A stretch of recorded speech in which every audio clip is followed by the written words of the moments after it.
When was school no longer your safe space?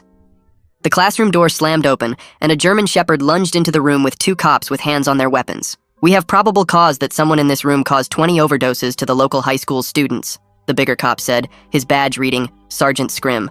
"The dealer is here, and our dog's never wrong." 20 overdoses? That happened last week at the rival school. 3 kids had died. It was all over the news. Fentanyl-laced pills that looked like Adderall. But why were the cops here? "You can't just..." Mrs. Griffin tried to argue, standing from her desk. "Ma'am, sit down or I'll arrest you for obstruction," Sergeant Scrim barked. She sat, face pale. The dog started working the room systematically. Its name tag said, K9 Thor.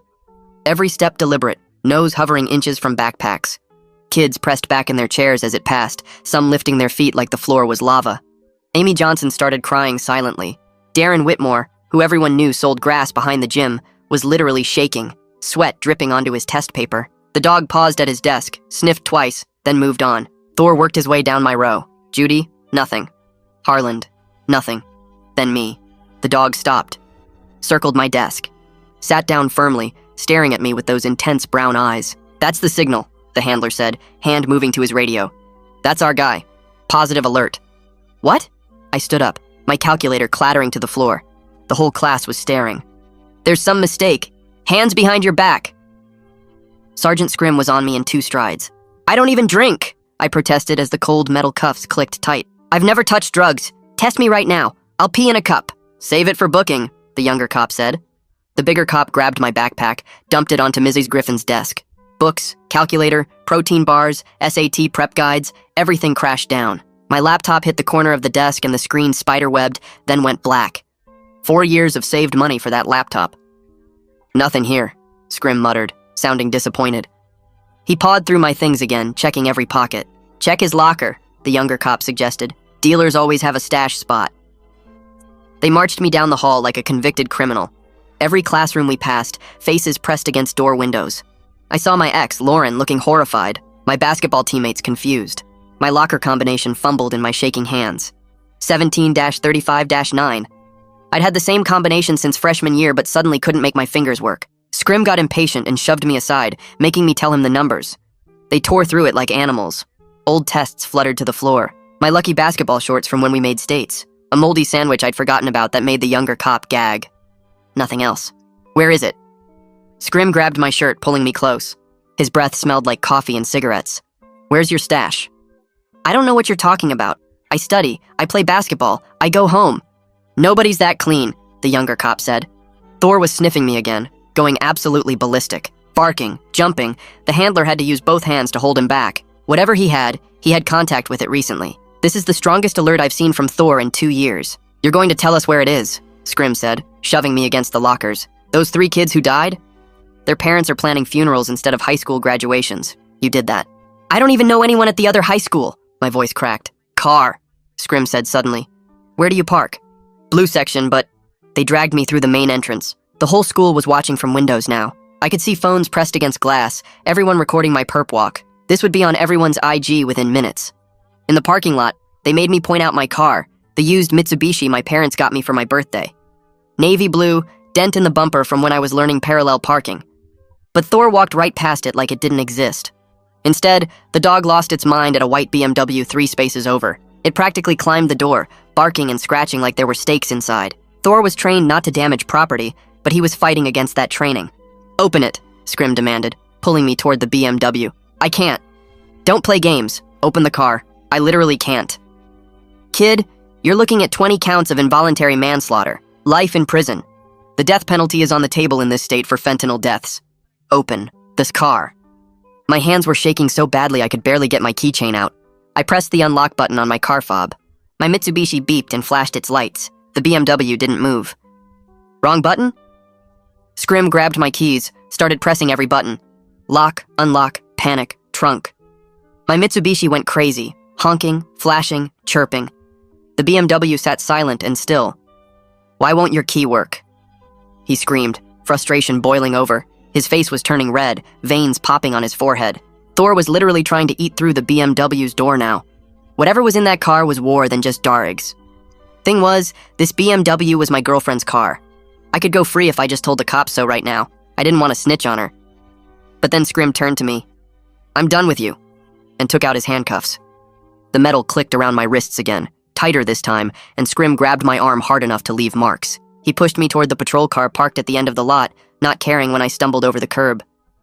Thor kept going crazy at the BMW, his barks echoing across the parking lot while students watched from every window. The handler finally had to drag the dog away by his collar, all four paws scraping against the pavement as he fought to get back to that white car. Scrim opened the back door of the patrol car and shoved my head down, forcing me into the cage area behind the seats. The space smelled like old fast food and something sour I didn't want to think about. My destroyed laptop kept flashing through my mind. 4 years of saved birthday money and summer job paychecks, now just broken glass and dead circuits on Mrs. Griffin's desk. The younger cop got in the passenger seat and grabbed the radio, his voice all official and proud as he called it in. He said they were bringing in the dealer from the high school, said the dog gave the strongest alert in 2 years, said they were transporting now for processing and formal questioning. I tried to say the BMW wasn't mine, but Scrim just turned up the radio, drowning out my voice with some talk show host arguing about politics. My wrists hurt bad from how tight the cuffs were, the metal digging into my skin every time the car hit a bump. We drove past the pizza place where I worked weekends, past the gym where I played pickup games, past the library where I studied for the SATs. Everything looked normal and wrong at the same time, like the whole world kept going while mine fell apart. Scrim drove fast, taking corners hard enough to slam me against the door. The younger cop kept glancing back at me like I was some dangerous criminal, instead of a kid who'd never even gotten detention. I realized they'd already decided I was guilty, that nothing I said would matter, because Thor sat down at my desk, and that was all the proof they needed. The police station looked like every cop show I'd ever seen, all white walls and bright lights and people in uniforms walking around with folders. They pulled me out of the car and marched me through a side entrance, past rooms with closed doors and bulletin boards covered in wanted posters. A lady at the front desk looked up when we came in, barely interested, like she saw kids in handcuffs every single day. They took me to a room with a camera mounted in the corner and told me to stand against the wall with the height measurements. Flash, turn left, flash, turn right, flash. My eyes hurt from the lights and I probably looked guilty in every photo even though I hadn't done anything wrong. Next came the fingerprints, my fingers pressed into ink and then rolled onto cards, one at a time. The cop doing it had done this so many times she didn't even look at my face, just grabbed each finger and rolled it like I was an object instead of a person. They took my phone, my wallet, my keys, my watch, everything from my pockets and put it all in a clear plastic bag with a number written on it in black marker. The bag sat on the counter and I stared at it, thinking about how 2 hours ago I was taking a math test and now I was processed like an actual criminal. The fluorescent lights made everything look harsh and cold, no shadows anywhere, just bright white light showing every scratch on the walls and stain on the floor. My whole life just got turned upside down because a dog sat down next to my desk. They walked me down another hallway to a small room with a metal table bolted to the floor and 2 chairs that looked like they came from a school cafeteria. One cop took off my handcuffs and told me to sit, then left and closed the door behind him. I heard it lock with a click that made my stomach drop. The table had scratches all over it, probably from other people who sat here before me, and I wondered if any of them were innocent too. A clock on the wall ticked loud enough to hear, each second feeling like forever. I tried to figure out what to say about the BMW, how to explain it wasn't mine without throwing Viviana under the bus. If I told them it was her car, they'd go after her instead, and even though I was scared, I didn't want to be the kind of person who sold out his girlfriend to save himself. But if I didn't say anything, they'd think I was hiding something, which I guess I was. The chair was uncomfortable, metal and hard, and I couldn't find a position that didn't make my back hurt. I watched the clock tick from 2:47 to 3:15, then 3:30, then 4 o'clock. My mom would be getting off work soon and she'd probably try to call me, and when I didn't answer, she'd start to worry. The room was cold enough that I could see my breath, or maybe I was just shaking from nerves. The door opened and a different cop came in, older than Scrim, wearing a suit instead of a uniform. His badge said Detective Malone, and he carried a thick folder that he set on the table between us. He sat down across from me and opened the folder, taking his time, making me wait and watch. Then he started reading me my rights from a card he pulled out of his pocket, each word slow and clear like he was talking to a little kid. He asked if I understood I had the right to remain silent, and I nodded. He asked if I understood anything I said could be used against me in court, and I nodded again. He asked if I understood I had the right to a lawyer, and I nodded a third time, even though my brain was going too fast to really process what any of it meant. The words felt important but also distant, like they were happening to someone else and I was just watching. Malone put the card back in his pocket and looked at me with an expression that seemed less mean than Scrim's, more like he was disappointed in me instead of angry. He opened the folder and pulled out 3 photos, sliding them across the metal table toward me. School pictures, the kind with the blue background where everyone looks awkward and young. 3 kids smiling at the camera, probably taken at the beginning of the school year when they were still alive and planning their futures. Malone pointed at the first photo and said her name was Sarah Millard, 17, wanted to study engineering at State. He pointed at the second and said his name was Ethan Williams, 18, already accepted to college on a football scholarship. The third was Lauren Rodriguez, 16, planning to be a doctor like her mom. Malone said their parents were planning funerals this week instead of graduation parties. He said Sarah's mom found her daughter blue in her bedroom. He said Ethan's dad did CPR for 20 minutes before the ambulance came, but it was already too late. He said Lauren died in the hospital with tubes in her throat while her whole family watched. The photos sat there on the table between us, and I couldn't look away from their faces. I told him I was sorry those kids died, my voice coming out shaky and wrong. I said I had nothing to do with it, that I'd never even met them, that I didn't know anyone at the other school. Malone leaned back in his chair and asked why Thor alerted on me twice if I was innocent. He said drug dogs don't just make mistakes, especially not Thor, who had years of training and hundreds of successful cases. I said I didn't know. Maybe the dog got confused or smelled something else. Even as I said it, I knew how weak it sounded, how much it made me look like I was lying. Malone kept staring at me with those disappointed eyes, like he wanted to believe me but couldn't. He asked if I'd been around anyone who used drugs recently, if maybe I touched something without knowing it. I said no. I studied and played basketball and went home, that was my whole life. He wrote something in a notebook, his pen scratching loud in the quiet room. Malone pulled out more photos from the folder, these ones showing the white BMW from different angles. Close-ups of the door, the trunk, the license plate. He slid them across the table and asked whose car it was. I opened my mouth, but nothing came out. I looked at the photos and thought about Viviana begging me not to tell, about her scared face in the parking lot. I hesitated too long and Malone noticed, his eyes getting sharper. He leaned forward and said, "Protecting someone who kills kids makes me just as guilty as the dealer." He said 3 families were burying their children because someone sold them poison, and if I knew who it was and didn't say anything, I was helping a murderer. The photos sat there between us, and I could feel my face getting hot. Could feel the guilt written all over me, even though I hadn't done anything wrong. Malone kept staring, waiting for me to break. I asked for a lawyer, the words coming out shakier than I wanted. Malone's whole face changed, going from disappointed to hard and cold. He stood up fast enough that his chair scraped loud against the floor. He said that was my right, but it made me look guilty, that innocent people usually want to help solve crimes instead of hiding behind lawyers. He said if I really cared about those dead kids, I'd tell him everything I knew right now. He picked up his folder and walked to the door, then turned back and said I should think real hard about what kind of person I wanted to be, someone who helps catch killers or someone who protects them. Then he left and locked the door again. 2 different cops came and took me down more hallways to a holding cell at the end of a long row. The cell smelled like bleach mixed with body odor and something else I couldn't identify. A metal bench ran along one wall and a toilet sat in the corner with no seat or privacy. The walls were covered in scratches and words carved into the paint, names and dates and curse words. One of the cops uncuffed me and told me to sit, then slammed the door shut with a clang that echoed down the hallway. I sat on the metal bench and it was cold even through my jeans. I put my head in my hands and tried to think. How did protecting Viviana turn into me facing murder charges? How did going to math class this morning lead to sitting in a cell that smelled like piss and chemicals? Thor's alert kept playing in my mind, the way he circled my desk and sat down so sure, so confident. The 3 dead kids' faces from their school photos. Malone's disappointed stare, Scrim's red, angry face. The whole school watching through windows as they dragged me out in handcuffs. My destroyed laptop. My mom who didn't even know yet that her son was sitting in jail. The clock on the wall outside the cell said 5:30, and I wondered how long they could keep me here, if anyone was coming, if this was just the beginning of everything falling apart. A guard appeared at my cell door around 7:30 and said I could make my one phone call. My legs felt shaky walking down the hallway to where a phone hung on the wall, and I had to dial Mom's number 3 times because my fingers kept hitting wrong buttons. When she answered, her voice sounded tired from her shift at the hospital, and I opened my mouth, but nothing came out at first. She said hello again, sounding worried now, and I finally managed to tell her I was at the county police station and I'd been arrested. She asked what happened and if I was okay, her voice getting higher and faster, and I said I was fine, but they thought I was dealing drugs, and could she please come get me? She said she was leaving right now and to not say anything to anyone until she got there. The guard took me back to the cell, and I sat on the metal bench counting the scratches in the paint on the wall, trying not to think about how Mom sounded scared in a way I'd never heard before. 40 minutes felt like 4 hours, but finally the same guard came back and took me down different hallways to a visiting area with glass partitions and phones on the walls. Mom was already sitting on the other side when I got there, still in her nurse scrubs with her purse clutched tight in her lap.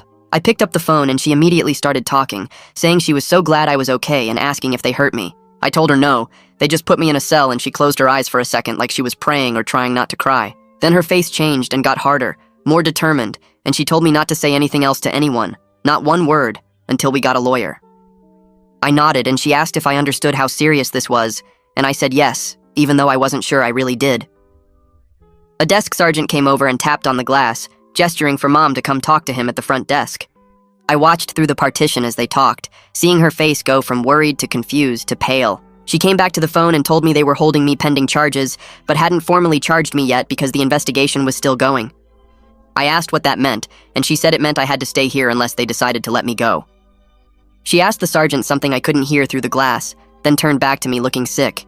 She said if they did charge me, bail would probably be $50,000, which we definitely didn't have. I felt my stomach drop because $50,000 might as well be $1 million for us. The sergeant let Mom stay in the lobby to make phone calls, and I got taken back to my cell to wait.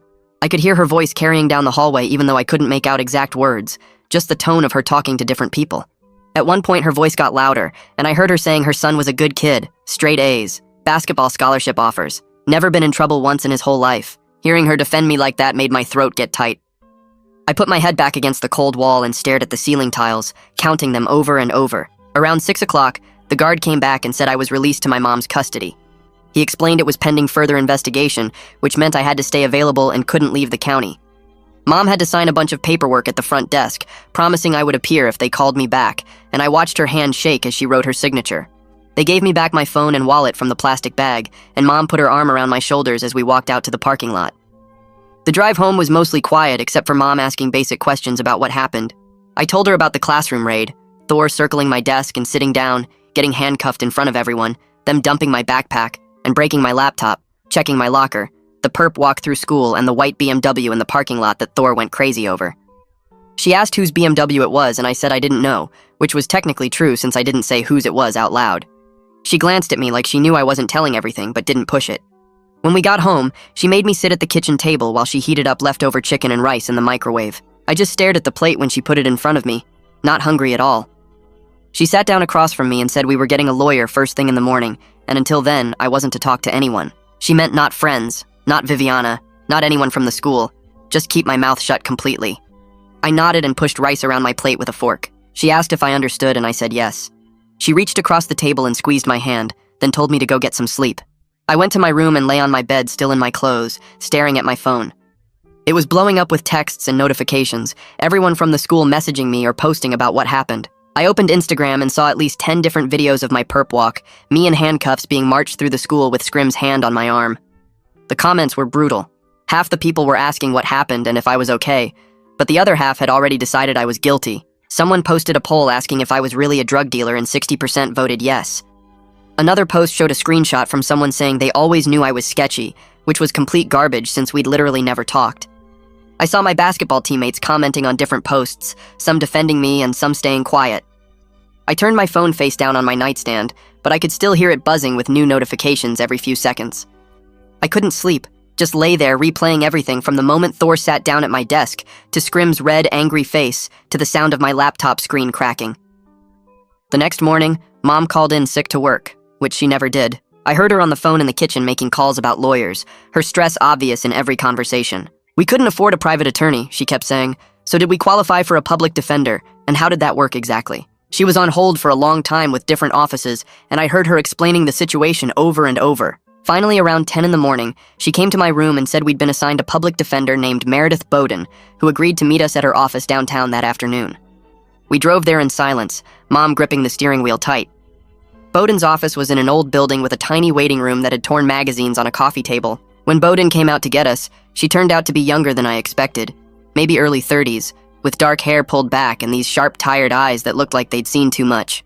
She shook Mom's hand and then mine, her grip firm and quick, and told us to follow her back to her office. Her office was small and cramped with file boxes stacked against one wall and a desk covered in papers. The chair she pointed me to had a rip in the vinyl seat, and I could see yellow foam poking through. Mom sat in the matching chair next to me, and Bowden settled behind her desk, pulling out a yellow legal pad and clicking a pen. She asked me to start from the beginning and tell her everything that happened, so I did. I explained about being in class when Thor and the cops burst in, how the dog circled my desk and sat down, the handcuffs and the destroyed laptop and my locker getting torn apart. I told her about the parking lot and Thor going crazy at the white BMW 3 spaces from my car, how Scrim kept demanding I open it even though my keys didn't work. Bowden wrote constantly while I talked, her pen moving fast across the yellow paper, and she never interrupted once even when I paused to remember details. When I finished explaining about getting released without charges but told to stay available, she set down her pen and looked at me directly. She said the most important rule from this point forward was that I say absolutely nothing to the police without her present, and she meant nothing at all, even if they acted friendly, or said they just wanted to clear up a few quick questions. Mom nodded and squeezed my hand. Bowden explained that the canine alert gave them probable cause to arrest me and search my stuff, which was why everything that happened was technically legal, even though it felt wrong. She said Thor sitting at my desk was enough to justify their actions in court. However, she continued, probable cause wasn't the same as proof of guilt, and without finding actual drugs on me or in my car or locker, their case against me was weak. The problem was if they managed to search that white BMW and found drugs inside, and if they could somehow connect me to that vehicle, then I could be looking at serious charges including distribution and possibly even those deaths at the other school. I felt my chest get tight when she said that. I asked what would happen if they did search the BMW and found something inside it. Bowden leaned back in her chair and said it would depend entirely on whose car it was and what evidence they had linking me to it. If the car belonged to someone I knew, and they could prove I had access to it or had been seen near it, that would be bad for my case. She looked at me carefully, her eyes sharp, and asked if there was anything I wasn't telling her about that BMW or why Thor might have alerted on me. My stomach twisted and I could feel Mom watching me from the side. I shook my head and said no. I didn't know anything about it, which was technically true since I didn't know what was actually in Viviana's car. Bowden held my gaze for a few more seconds like she was trying to read my mind, then nodded and made another note on her pad. She told us she would file paperwork requesting any evidence the police had, and we would go from there, and Mom thanked her multiple times as we left. The drive home was quiet and tense. Mom kept both hands on the wheel and didn't turn on the radio like she usually did. When we got home, she made me sit at the kitchen table even though it was almost dinner time and I wasn't hungry. She reheated some leftover chicken and rice and put a plate in front of me, then sat across from me with her own plate that she didn't touch. She told me again not to talk to anyone about the case, not my friends, not anyone from the school, definitely not anyone connected to that BMW situation. I nodded and pushed rice around my plate with a fork.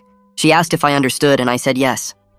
She reached across the table and squeezed my hand, then told me to go get some sleep. I went to my room and lay on my bed still in my clothes, staring at my phone. It was blowing up with texts and notifications, everyone from the school messaging me or posting about what happened. That evening my phone buzzed with a text from Viviana, asking me to meet her at our usual spot in the grocery store parking lot.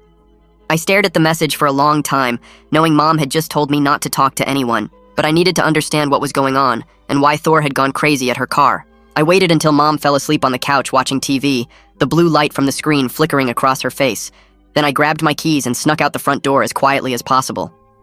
The grocery store was about 10 minutes away and mostly empty this late on a weeknight. I pulled into the far corner of the parking lot where we usually met and saw Viviana's white BMW already there under a broken light. She was leaning against the driver's door, and when I got out of my car, I could see she looked scared in a way I had never seen before. Her eyes were red like she had been crying, and she kept glancing around the parking lot like someone might be watching. She asked immediately if I had told the cops the car was hers, and I said no. I didn't tell them anything. Relief washed over her face and she stepped forward and hugged me tight. She said she was so sorry I got caught up in this mess and that someone must have borrowed her car without her really knowing about it. I asked who would do that and she pulled back, wiping her eyes. She said maybe her older brother or one of his friends since they sometimes asked to borrow it, but she would figure it out and make everything right.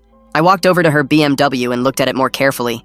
The door panel near the driver's seat looked slightly off, like someone had pried it open and hadn't put it back perfectly. The plastic edge didn't sit flush with the rest of the door, and I could see a small gap. When I pointed it out to Viviana, she came over and examined it, then said she hadn't noticed that before, and maybe it happened in a parking lot somewhere when she wasn't paying attention. Her explanation sounded weak, and I could tell she was nervous. She grabbed my hands and begged me not to tell the cops that the BMW was hers, because her whole family would get in trouble, and it wouldn't help me anyway since I hadn't done anything wrong. I wanted to believe her story about someone borrowing the car, but something felt incomplete, like she was leaving out important details. We stood there in the dark parking lot for a few more minutes, while she kept asking me to promise I wouldn't say anything, and finally I said I needed to go home. I drove back feeling more confused than before I came, my mind racing with questions about what was really in that door panel and why Viviana seemed so scared. The next morning I got up early and drove to the school trying to act like everything was normal. I made it to the main entrance and was walking toward my first period class when the office secretary intercepted me in the hallway. She said Principal Butler needed to see me immediately and walked me to the administrative office. Butler was waiting in her office with the door already open, and she gestured for me to sit down in the chair across from her desk. She told me that due to the ongoing police investigation and the serious nature of the allegations against me, the school was placing me on emergency suspension until the matter was resolved. I sat forward in my chair and argued that I hadn't been charged with anything, and I was completely innocent. Butler folded her hands on her desk and said she understood my position, but the school had to prioritize student safety above everything else. She pulled out a letter that was already typed and printed, sliding it across the desk to me. The letter outlined the suspension terms and said I could appeal to the school board once the police investigation concluded, and charges were either filed or definitively dropped. I took the letter with shaking hands and asked how long this would last. Butler said she couldn't give me a specific timeline since it depended on how quickly the police completed their investigation. She stood up, indicating the meeting was over, and told me I needed to leave campus immediately and that I would be marked as trespassing if I returned before the suspension was lifted. I grabbed the letter and walked out of Butler's office without saying anything else. The hallway felt like it stretched for miles as I headed toward the main entrance, my footsteps echoing off the lockers. Through classroom door windows, I could see students turning to stare, some pointing, others pulling out their phones. A group of sophomores I didn't even know pressed their faces against the glass in room 204, and one of them definitely took a picture. By the time I reached the main doors, my face was burning and my hands were shaking so badly the suspension letter crinkled in my grip. The morning sun hit me as I pushed outside, and I realized everyone would know by lunch that I'd been kicked out. My phone was already buzzing in my pocket with notifications, probably screenshots of me walking through the halls being shared on every social media platform. I made it to my car and sat in the driver's seat for a solid 10 minutes before I could even put the key in the ignition. When I finally drove out of the parking lot, I saw more phones pointed at me from the senior courtyard. This would be all over Instagram within an hour, everyone posting about the drug dealer getting what he deserved. I drove home and sat on the couch staring at nothing until my phone rang around 2 p.m. Coach Beck's name showed on the screen and my stomach dropped before I even answered. She asked how I was doing and I said fine, even though we both knew that was a lie. Then she got quiet for a few seconds before telling me she had to take me off the basketball team while the investigation was ongoing. Her voice sounded genuinely sad, but she explained that the school couldn't have someone under investigation for drug dealing representing them in games. We had our playoff game next week, the one scouts were supposed to attend, and I'd been counting on that game to show what I could do. I asked if this was permanent or just temporary, and she said it depended on how things turned out with the police. The silence stretched between us until I finally asked about my scholarship opportunities, the question I'd been too scared to voice. Coach Beck went completely quiet, and I could hear her breathing on the other end of the line. She finally said the college scouts probably wouldn't look favorably on my situation right now, her words careful like she was trying not to destroy me completely. She suggested I focus on clearing my name first and worry about basketball later, but I could hear what she wasn't saying. My senior season was done. The scholarship offers I'd been working towards since freshman year were probably gone. 4 years of early morning practices, of choosing gym time over parties, of studying plays until midnight, all of it wiped out in one morning because a dog sat down next to my desk. I thanked her for calling and hung up before she could hear my voice crack. Mom came home early from work around 4 p.m. and found me sitting in the living room with all the lights off. She didn't ask why I was in the dark, just sat down next to me on the couch and put her hand on my shoulder. She told me Bowden had called with an update, and my whole body tensed up waiting for more bad news. The police were preparing to search the white BMW, and they wanted to question me again about my connection to it. Mom said Bowden advised that I continue saying absolutely nothing to the police without her present, and she'd filed some kind of paperwork requesting any evidence they had linking me to the vehicle. Then Mom turned to look at me directly and asked if I knew whose BMW it was. I opened my mouth to answer, but nothing came out at first. The hesitation was too long. Way too long, and I could see Mom notice it.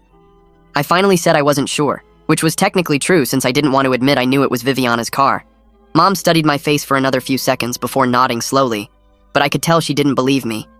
She stood up and said we'd talk more after she made dinner, then walked to the kitchen, leaving me alone with my thoughts. That night I couldn't sleep. Every time I closed my eyes, I saw Viviana's scared face in the parking lot, begging me not to tell the cops about her car. Around midnight, I grabbed my phone and started searching for information about K9 alerts. I found article after article about drug dogs being wrong, about cases getting overturned because the dogs alerted on innocent people. One study said the dogs were only accurate like 50% of the time in some situations. Another article talked about handlers unconsciously cueing their dogs to alert on people they suspected, even when no drugs were present. I read about a case in Illinois where a dog alerted on a guy's car, and they tore it apart looking for drugs but found nothing. The guy sued and won because it turned out the handler had trained the dog to alert on command. I stayed up until 3 a.m. reading everything I could find, taking screenshots of the most important articles. Maybe this was the answer. Maybe Thor had been wrong about me, or maybe his handler had somehow made him alert because they were so sure someone in that classroom was guilty. The next morning, I drove to the library as soon as it opened at 9 a.m. I used one of their computers to print out the articles I'd found about K9 reliability issues, the pages coming out of the printer in a thick stack. The librarian gave me a weird look when I paid for 47 pages of printouts, but didn't say anything. I drove straight to Bowden's office downtown and walked in without an appointment. The receptionist started to tell me I needed to schedule something, but Bowden came out of her office and waved me back. I spread the articles across her desk and explained what I'd found about false alerts and handler bias. She picked up the first article and started reading, her eyes moving quickly across the pages. After going through about 5 of them, she looked up and said this could be helpful for building reasonable doubt if the case went to trial. But then she set the papers down and told me we still needed to address why Thor alerted specifically on me twice, once in the classroom and once in the hallway. The dog had gone absolutely crazy both times, stronger than any alert the handler had seen in 2 years, according to what they told the police. I didn't have an answer for that, and neither did Bowden. 2 days later, I decided to try going back to the school to get my assignments from teachers. I knew I was suspended, but I figured if I went during lunch when most people were in the cafeteria, I could slip in and talk to Ms. Griffin quickly. I parked in the visitor lot and walked toward the main entrance, trying to look casual. The security guard saw me coming and stepped directly into my path before I even reached the door. He told me suspended students weren't allowed on campus, and I needed to leave immediately. I tried to explain I just wanted to get my homework, but he cut me off and said if I didn't leave right now, he'd call the police. The way he said it made it clear he wasn't bluffing. I turned around and walked back to my car, my face burning with embarrassment again. From the parking lot, I could see students in the windows watching the whole thing, probably taking more pictures to post online. I sat in my car for a few minutes trying to decide what to do when I saw Miss Griffin walking across the parking lot toward me. She was carrying my textbooks in a thick folder, and when she reached my window, she handed them through. She told me she'd put together all my assignments for the next 2 weeks and included study guides for the upcoming tests. Her voice was sympathetic, but she kept glancing back at the school building like she was worried someone would see her helping me. She said she hoped everything worked out, but she couldn't be seen helping me too much given the circumstances. I thanked her, and she walked back toward the building quickly, her arms crossed like she was cold even though it was warm outside. I drove home with the textbooks on my passenger seat, feeling more isolated than ever. That evening, I was lying on my bed scrolling through my phone when a DM notification popped up from Lauren. We hadn't talked since the breakup 3 months ago, so seeing her name made my heart jump. I opened the message and she said she'd seen something weird the night before the raid. She was at the school late for yearbook committee and saw Viviana arguing with some older guy near the white BMW in the parking lot around 10 p.m. Lauren said they were moving boxes from his truck to Viviana's car, and Viviana looked really upset about something. The guy was tall with a beard and drove a black pickup truck. Lauren took a picture because the whole thing seemed sketchy, but she didn't think anything of it until the raid happened. She sent me the photo, and I could clearly see Viviana standing next to her BMW, while a guy I didn't recognize carried a box toward the trunk. My hands started shaking as I stared at the image. This was proof that someone else had access to Viviana's car. This was proof that whatever was in that BMW, someone else put it there. But it was also proof that Viviana knew about it, that she'd been there when it happened. I screenshot Lauren's message and the photo, my mind racing with what to do next. I stared at that screenshot for hours that night, my thumb hovering over the delete button a dozen times. Part of me wanted to pretend I never saw it, to protect Viviana like she asked, but the other part kept seeing Scrim's face in the parking lot, hearing him say those 3 kids were planning funerals. Around 2 a.m., I finally made a decision and sent Bowden a text asking if I could meet her first thing in the morning. She responded within minutes saying to come to her office at 8. I barely slept, just kept looking at the photo of Viviana standing next to her BMW while that guy carried boxes toward the trunk. The next morning, I drove to Bowden's office in the county building downtown, my phone feeling heavy in my pocket. Her office was tiny, just a desk buried under file folders and a couple of metal chairs that looked like they came from a school cafeteria. She gestured for me to sit, and I pulled out my phone, my hands shaking as I opened the screenshot. Bowden leaned forward, studying the image carefully. She asked who sent it, and I told her my ex, Lauren, who was at the school late for yearbook committee. Bowden zoomed in on the photo, focusing on the boxes, the truck, the guy's face. She said this was significant evidence that someone else had access to the vehicle Thor alerted on, and she could probably get the parking lot security footage from that night to verify Lauren's account. Then she looked at me with those sharp eyes and asked again whose car it was. I opened my mouth, but nothing came out at first. She waited, not pushing, just watching me struggle with the decision. I finally admitted the BMW belonged to my girlfriend Viviana, but I swore I never drove it, never had keys to it, never put anything in it. Bowden's expression changed, her jaw tightening as she leaned back in her chair. She said this information changed everything, that now the prosecution could argue I had access to the vehicle and helped store the drugs. I protested that I never touched her car, that I didn't even know this guy in the photo, but Bowden cut me off. She told me I needed to decide what was more important, protecting Viviana or protecting myself. The police would trace the BMW's registration soon if they hadn't already, and when they did, my silence would look like I was hiding something instead of just being innocent. She said obstruction of justice was a real charge they could add, and it would make everything worse. I felt sick sitting there, realizing how badly I'd messed up by not telling them about the BMW from the start. Bowden said she'd request the security footage and submit my formal statement that I never had access to the vehicle, but she made it clear I was taking a huge risk by waiting this long to tell the truth. I drove home feeling worse than before, knowing I'd probably just made everything harder for myself by trying to protect Viviana. That evening, I was doing homework at the kitchen table when my phone rang with an unknown number. I answered and heard Malone's voice, which made my stomach drop because Bowden specifically said the police weren't supposed to contact me directly. He said they'd traced the BMW registration to Viviana's family and wanted to know why I hadn't mentioned my girlfriend's car was the one Thor alerted on. My mouth went dry and I managed to say I wanted my lawyer present before hanging up. My hands were shaking so bad I almost dropped the phone.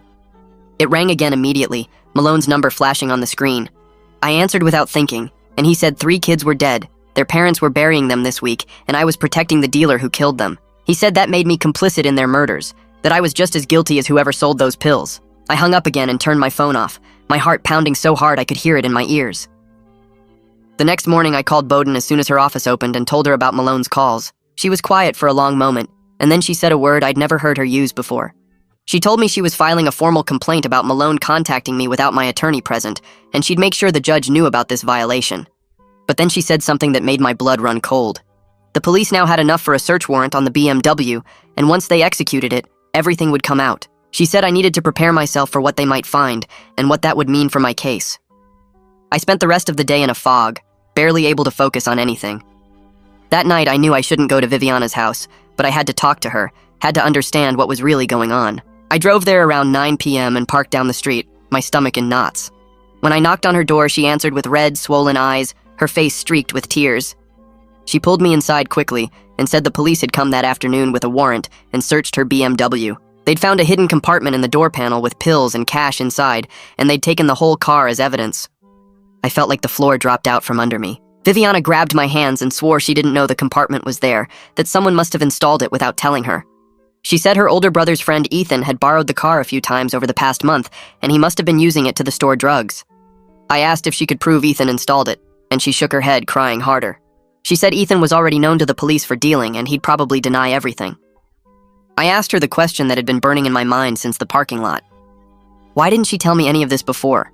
Why did she let me get arrested, let me sit in a cell, let me get suspended from the school, when she knew her car had something to do with it? Viviana broke down completely, sliding down the wall to sit on the floor. She said she was scared and didn't want to lose me, that she thought if she just stayed quiet, it would all blow over. She begged me not to tell the police I knew about the car ahead of time because it would make both of us look guilty, like we were working together. I stood there looking at her crying on the floor and realized she was more worried about herself than about what happened to me, about my destroyed laptop and my lost scholarship chances and my basketball season. She kept saying she loved me and asking me to trust her, but all I could think about was Malone's voice saying those 3 kids were dead and I was protecting the person responsible. I left without saying anything else, just walked out her front door and got in my car. My hands shook on the steering wheel the whole drive home. When I got back, Mom was asleep on the couch with the TV still on, and I went straight to my room and pulled out my phone. I texted Viviana that I couldn't lie for her anymore, that I could go to prison for something I didn't do. She called me immediately, but I let it go to voicemail. Then she texted back saying if I really loved her, I would trust her and stand by her. I stared at that message for a long time. She wasn't asking if I was okay or worried about what would happen to me. She was worried about herself, about what I might tell the cops. I turned off my phone and tried to sleep, but couldn't stop thinking about those 3 dead kids and their parents planning funerals. Bowden called at 7:30 the next morning, which woke me up. Her voice sounded urgent, and she said we needed an emergency meeting at her office as soon as possible. The police had executed their search warrant on the BMW and found significant evidence. I got dressed fast and Mom drove me downtown, both of us silent in the car. Bowden's office was small and cluttered with case files stacked everywhere. She sat us down and opened a folder with police photos of the BMW's interior. They'd found a hidden compartment built into the driver's side door panel, professionally installed with a release mechanism. Inside were pills that looked like Adderall but tested positive for fentanyl, plus almost $3,000 in cash wrapped in rubber bands. She asked me to tell her everything about my relationship with Viviana and that car, no more holding back. I finally explained the whole situation, how the BMW was Viviana's, how I'd noticed the door panel looking weird, how Lauren had witnessed someone loading boxes into it. Bowden listened without interrupting, taking notes on her yellow legal pad. She said we needed to be proactive instead of reactive. We had to provide a formal statement establishing that I never drove the BMW, never had keys to it, didn't know about any hidden compartments. This wouldn't guarantee they wouldn't charge me, but staying silent while they built a case connecting me to that vehicle would be worse. She pulled out a recording device and said we were going to document everything right now, create a timeline of my relationship with Viviana and every interaction I'd had with her car. I asked if this meant I was throwing Viviana under the bus, and Bowden looked at me seriously. She said I was telling the truth, and if Viviana was innocent, she had nothing to worry about. But protecting someone who might be involved in drug dealing that killed 3 kids wasn't loyalty. It was stupidity. We spent the next 2 hours drafting a detailed statement. Bowden asked me questions and recorded my answers, stopping frequently to make me clarify details or add information. When did I start dating Viviana? October, about 5 months ago. Had I ever driven her BMW? No, never. Did she ever let me borrow it? No, she drove it herself when we went places together. Did I have keys to it? No, just my own car keys. When did I first notice the door panel? The night I went to her house after getting released. Did I ask her about it? Yes, and she said she hadn't noticed it before. Had I ever seen anyone else with the car? Just that one time Lauren mentioned, but I hadn't witnessed it myself. Bowden recorded everything, including the parking lot security footage request she'd submitted and the K9 reliability research we'd gathered. She said she'd submit all of it to the DA's office today, along with a formal request for them to investigate other suspects connected to the BMW. That afternoon, Bowden called and said the school parking lot security footage had come through. She sent me screenshots on my phone and I opened them with my heart racing. The footage from the day of the raid showed my navy Mitsubishi parked in its usual spot in the blue section. 3 spaces away was Viviana's white BMW. The timestamp showed I'd arrived at 7:42 a.m. and parked, then walked straight into the school building. The BMW was already there when I arrived. More footage showed me leaving my car at 3:15 p.m. after basketball practice and driving away. I never went near the BMW, never even walked past it. Bowden said this was good because it established clear separation between my vehicle and the one Thor alerted on. The more important footage came from 2 weeks earlier, the night Lauren had mentioned seeing something weird. The timestamp read 10:17 p.m. and showed an older guy, maybe late 20s, backing a pickup truck next to the BMW. He opened the truck bed and started moving cardboard boxes to the BMW's trunk. Viviana stood nearby looking uncomfortable, her arms crossed, shifting her weight from foot to foot. She wasn't helping move the boxes, but she was definitely there watching it happen. The guy made 4 trips back and forth, loading boxes, then drove away in the pickup. Viviana got in the BMW and left 2 minutes later. Bowden said this supported the theory that someone else was using her car for drug storage, and Viviana might have known about it but wasn't the actual dealer. The question was who the guy was, and whether Viviana would identify him. The police brought Viviana in for questioning the next day. Bowden had sources at the department who kept her updated, and she called me that evening with details. Viviana had admitted the BMW was hers, but claimed her older brother's friend borrowed it a lot over the past 2 months.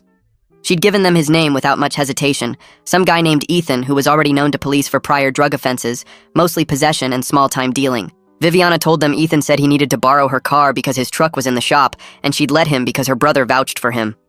She claimed she didn't know Ethan was using it to transport drugs, and had no idea about the hidden compartment. The police were skeptical, but they couldn't prove she was lying. They'd released her, but told her not to leave town while they investigated further. 2 days later, Malone called Bowden's office and asked me to come in for another interview. This time his tone was completely different over the phone, less accusatory and more investigative. Bowden and I met him at the station in a different interview room than before, one with windows instead of the windowless box they'd put me in originally. Malone had photos spread across the table and a laptop open with what looked like surveillance footage. He asked me detailed questions about my interactions with Viviana's car. Had I ever been inside it as a passenger? Yes, probably a dozen times when we went to movies or restaurants. Had I ever touched the door panels or noticed anything unusual? Not until that night after I got released. Had I ever met anyone named Ethan? No, I'd never heard that name before. Malone showed me a photo from someone's social media, a guy with a shaved head and tattoos on his neck. I recognized him immediately as someone I'd seen Viviana talking to once in a parking lot outside a convenience store, but I'd never spoken to him directly or been introduced. Bowden presented all our evidence in a folder she'd prepared. The parking lot footage showing clear separation between my Mitsubishi and the BMW on the day of the raid. The security video of Ethan loading boxes while Viviana watched. The K9 reliability research showing Thor's alert history and false positive rates. My consistent statements of innocence from the beginning. She argued there was no actual evidence connecting me to the drugs beyond Thor's alert, which could have been a false positive or cross-contamination from being near Viviana, who'd been near Ethan, who'd been handling drugs. Malone listened and took notes, his expression neutral. He said they were investigating Ethan now and had surveillance on him. If Ethan was the dealer, they'd know soon enough. He told me I was still a person of interest, but they were exploring other leads. Bowden asked if that meant they weren't planning to charge me, and Malone said he couldn't make promises, but the evidence was pointing away from me and toward Ethan. We left the station and I felt like I could breathe a little easier for the first time since Thor had sat down at my desk, but Bowden warned me not to relax yet because investigations could change direction fast. 2 days later, my phone rang while I was sitting in my room trying to catch up on homework I'd missed during the suspension. Bowden's number showed on the screen and my stomach dropped. She told me Malone wanted to talk and asked if I could come to her office in an hour. I drove there with Mom, both of us quiet, and when we arrived, Bowden had her laptop open with notes spread across her desk. She explained that Malone had called with major news about the investigation. The police had arrested Ethan after following him for 3 days and catching him making a deal in a parking lot downtown. During questioning, Ethan admitted to using Viviana's BMW to the store and moved drugs without her knowing the full details. He claimed Viviana knew he was dealing, but didn't know about the hidden compartment he'd installed in her door panel. This meant Viviana might face charges for letting her car get used, but they were lesser charges than actual dealing. Bowden said this was good for my case because it proved someone else had access to the BMW and was actively using it for drug storage. I felt relief wash through me, but tried not to show it too much because Viviana was still in trouble. Mom squeezed my hand under the table. The next morning, Bowden called again, and this time her voice sounded different, lighter. She said the DA's office had reviewed all the evidence and decided not to file charges against me.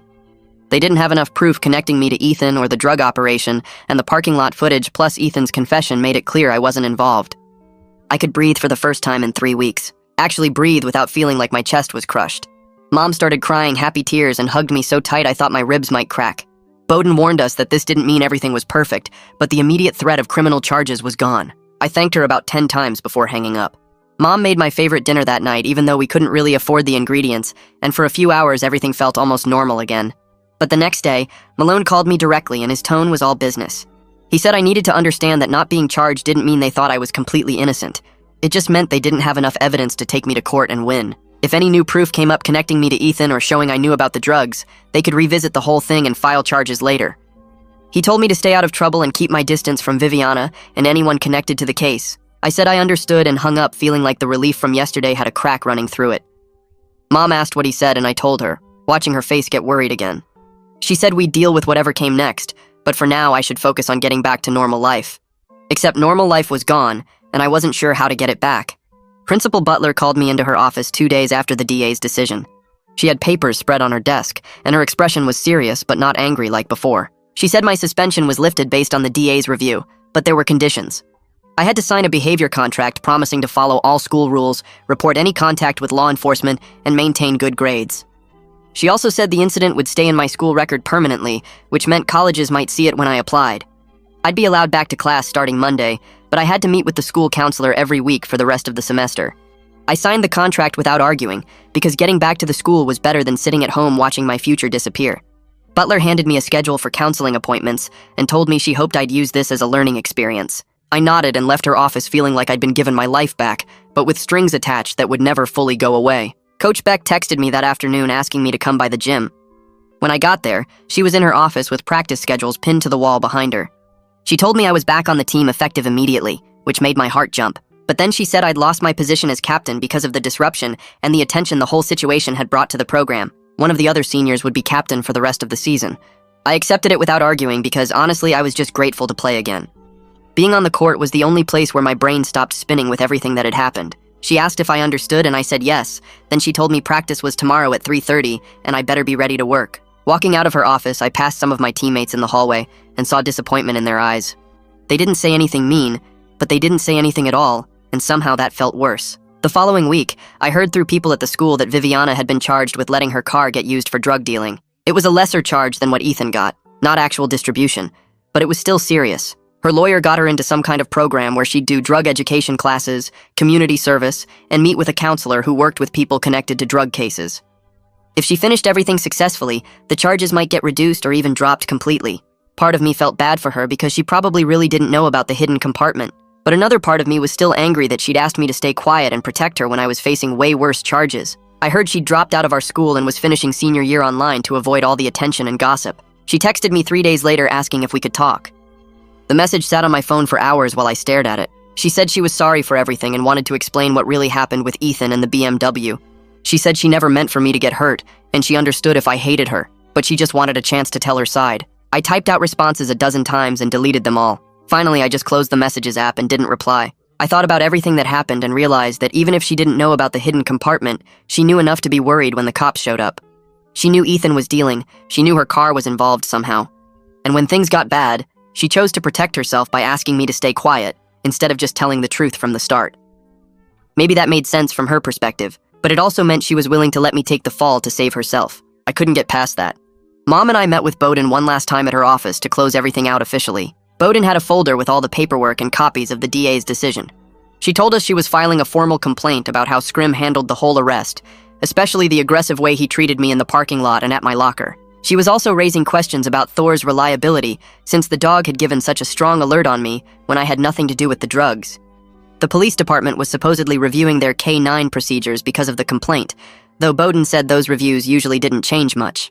She looked at me across her desk and said I'd handled an impossible situation with real integrity. She said sometimes doing the right thing meant losing people you cared about, and that was hard, but it was also part of growing up and figuring out who you wanted to be. It hurt to hear because it was true.